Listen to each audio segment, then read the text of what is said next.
everyone. In this module, we will see how we can create the advanced method in Excel and the advanced graphical techniques we will be using in Excel that is known as your SmartArt.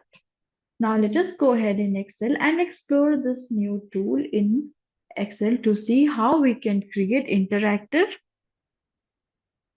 drop-down menu, interactive list and everything. Now, first of all, we have to go to insert.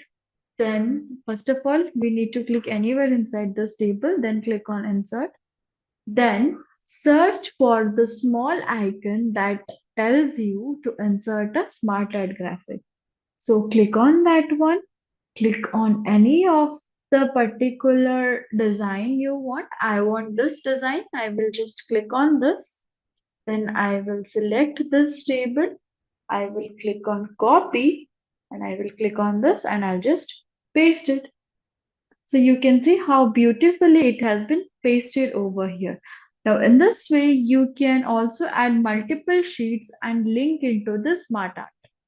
So this way it will be easy for you and it can make your Excel sheet more presentative to the client. So that's all for today and we'll see in the next lecture. Thank you.